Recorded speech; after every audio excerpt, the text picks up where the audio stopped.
small was.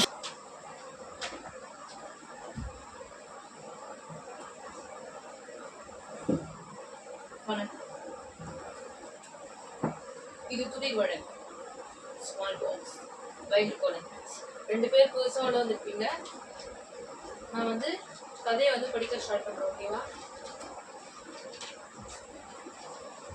எங்களுடைய தொழில் நிறுவனத்திற்கு நெஞ்சார்ந்த நன்றிகளை நாங்கள் தெரிவித்துக் கொள்கிறோம். எப்பவுமே எங்கள் டீம் சார்பிலும் மக்கள் சார்பிலும் கண்டஸ்டன் சார்பிலும்.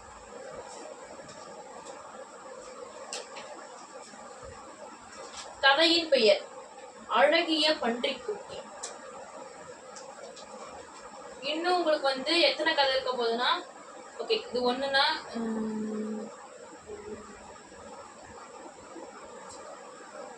இன்னும் ஒரு 5 கதை தான். 5 கதையில உங்க டேலண்ட் அவங்க புரிஞ்சுக்கிட்டு நீங்க சொல்ற கொஸ்டின் நாங்க சில டாஸ்க்குகள் வைப்போம். ஓகேவா? சில டாஸ்க்குகள் வைப்போம். அந்த டாஸ்க்கு நீங்க கண்டிப்பா வின் பண்ணியே ஆகும். அப்படி பண்ணாதான் பாயிண்ட்ஸ் வழங்கப்படும். ஓகேவா? அதையும் நான் முன்னாடியே சொல்லிட்டேன். இப்போ 5 கதைகள். அது உங்களோட டேலண்ட்டை புரிஞ்சுக்கிட்டு உங்க டாஸ்க் நீங்க சொல்றதை புரிஞ்சுக்கிட்டு நீங்க பதில் சொல்ற நாங்கள் சொல்ற கொஸ்டினை நீங்க புரிஞ்சுக்கிட்டு பதில் சொல்ற விதமாகட்டும் எல்லாத்தையும் புரிஞ்சுக்கிட்டு நாங்க ஃபினாலேல யார் டைட்டில் வேணாலும் அனௌன்ஸ் பண்ண போறோம். ஃபினாலே வந்து ரொம்ப பிரம்மாண்டமா நடக்க போகுது. ஓகேவா? ஓகே. கவிதா பள்ளிக்கூடம் போகும்போது ஒரு அழகான பன்றிக்குட்டியை பார்த்தாள். அது சாக்கடைக்குள் இருந்தது. கழிவுகளை தின்று கொண்டிருந்தது. அதை பார்த்ததும் அவள் முகம் சுளித்தாள். அதாவது பேர் என்னது? கவிதா. ஒரு ஸ்டூடெண்ட்ஸ் வந்து ஒரு கவிதா ஒரு ஸ்டூடெண்ட் வந்து பள்ளிக்கூடத்துக்கு போயிட்டு வரும்போது அழகிய பன்றிக்குட்டி ஒன்று பார்த்தா.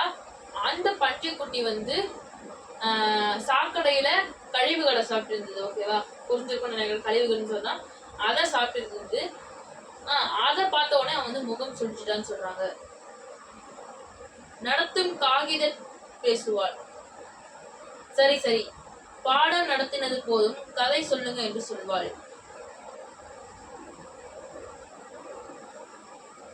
ஐயே என்ன சாக்கடைக்குள்ள கிடக்குற, அசைக்கத்து தின்ற என்று பன்னிக்குட்டியிடம் பேசினாள். கவிதா வாயாடி எல்லாரிடம் பேசுவாள். பின் வாசலில் நிற்கும் வேப்ப மரத்தில் காலையில் பள்ளிக்கூடம் நடத்தும் காகிதத்திடம் பேசுவாள். சரி சரி பாடம் நடத்தின போதும் கதை சொல்லுங்க என்று சொல்வாள். எப்போதும் ஒன்றுக்கொன்று சண்டை போட்டுக்கொண்டு சலமை கொண்டிருக்கும் தவிட்டு குருவியிடம் பேசுவாள். என்ன சொல்றாங்கன்னா, கவிதா வந்து ரொம்பவே சலசலப்பான பேச்சால எல்லாம் நேரடியாக பேசுவா. அதுக்கப்புறம் வந்து பாடம் நடத்தும் போது கதை சொல்லுங்க, பாடம் நடத்துது போதுன்னு சொல்லுவா. மரக்கிட்ட பேசுவா, செடிகிட்ட பேசுவா, உயிர் இல்லாதகிட்ட பேசுவா, உயிர் இருக்கவங்கிட்ட பேசுவான்னு சொல்றாங்க. அப்பதான் வாயாடின்னு புரிஞ்சுக்கணும் நம்ம தான். ஓகேவா? எதுக்கு சண்டை போட்டுட்டு இருக்க என்று கேட்பா. ஒரு முறை ஒரு தவளையை விழுங்கி கொண்டிருந்த பாம்பிடம், பாவம் குட்டி தவளையே இல்லையா, பெருசுனா பிறகு சாப்பிடலாமே என்று நியாயம் பேசினாள். பாத்தீங்களா? திமிரு குழந்தைக்கு. ஒரு சின்ன தவளை இருக்கு. அந்த தவளைய பாம்பு சாப்பிட்டு. பாம்பு என்ன பண்ணிருக்கோம்? அது பசிக்கு சாப்பிட்டு. குட்டி தவளை சொல்லி என்ன பண்ணிருக்கா? பேரம் பேசியிருக்கா. குட்டி தவளை பெருசானோடனே சாப்பிட்டுக்கலாம். அவளுக்கு என்ன தோணுதோ அதை சொல்லிடுவா. கெட்டிக்காரி. அதுதான் அழகிய பன்றிக்குட்டி சாக்கடைக்குள் இருப்பதை பார்த்து கேட்டு விட்டா. அதான் நான் சொன்ன மாதிரி என்ன தோணுதோ அதை பேசுவா. நம்மளாம் இப்ப அப்படி இருக்கோமா? கதையில தான் அப்படி இருக்கு. ஒரு மனுஷங்கன்னா எல்லாமே என்ன தோணுதோ அதை பேசணும். ஓகேவா? அதான் மனுஷங்க. எனக்கு வயிறு பசிக்குதுல, சாக்கடையில தான் உணவு கிடைக்குது என்று அழகிய பன்றிக்குட்டி சொன்னது. அதாவது அந்த பன்றிக்குட்டியை சொல்லியிருக்கு, எனக்கு வந்து பசிக்குது, நான் வந்து இங்க இருக்கதான் நான் சாப்பிட முடியும் அப்படின்னு சொல்லியிருக்கு. உடனே கவிதா யோசித்தாள். எல்லாரும் நாய் வளர்ப்பதை போலவே, கோழி வளர்ப்பதை போலவே, ஆடு வளர்ப்பதை போலவே எல்லாரும் பன்றி வளர்ப்பதில்லையே ஏன் என்று அவளுக்கு கேள்வி வந்தது. நம்ம கேள்வி பாருங்க குழந்தைக்கு. எல்லாரும் நாய் வளர்க்குறாங்க, நாய் வளர்க்குறாங்க, பூனை வளர்க்குறாங்க, ஆடு வளர்க்குறாங்க, மாடு வளர்க்குறாங்க, ஏன் பண்ணி மட்டும் யாருக்கும் வளர்க்க மாட்டாங்கன்னு சொல்றா. தூய்மை பணியாளர்கள் மட்டுமே பன்றி வளர்க்கிறார்கள். அந்த பன்றிகள் எல்லாம் தெருக்களில் சாக்கடையில் தான் உணவு தேடி அலைகின்றன. அழகிய பன்றிக்குட்டி அவள் ஏதாவது சொல்ல போகிறாளோ என்று அவள் வாயை பார்த்து கொண்டிருந்தது. அவன் நினைச்சிட்டு இருக்கான், தூய்மை பணியாளர்கள்லாம் யார் அது? சுத்தக்காரர்கள் வந்து தான் பண்ணி வளர்க்குறாங்க. மிச்சம் யாருமே வளர்க்க மாட்டாங்க. அவங்க வளர்க்குற பண்ணிலாம் இந்த கழிவுகள் தான் வந்து சாப்பிட்டுட்டு இருக்குன்னு நினைக்கிறான். ஆனா அந்த பண்ணி வந்து நான் நினைக்கிறேன் இவ ஏதோ சொல்ல போறா போல அப்படின்னு சொல்லி வாயவே பார்த்துட்டு இருக்கு.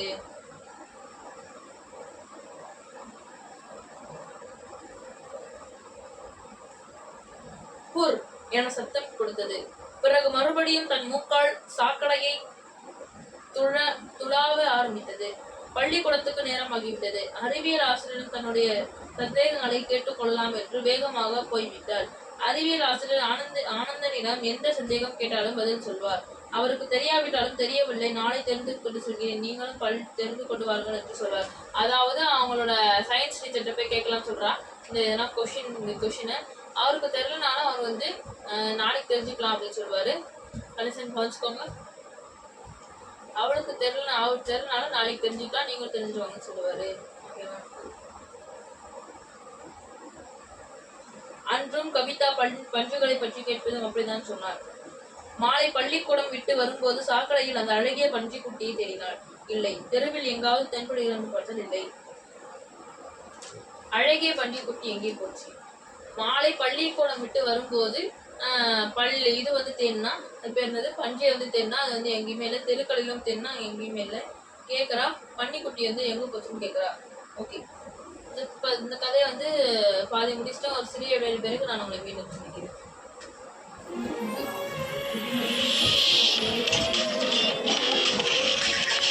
Small Wars.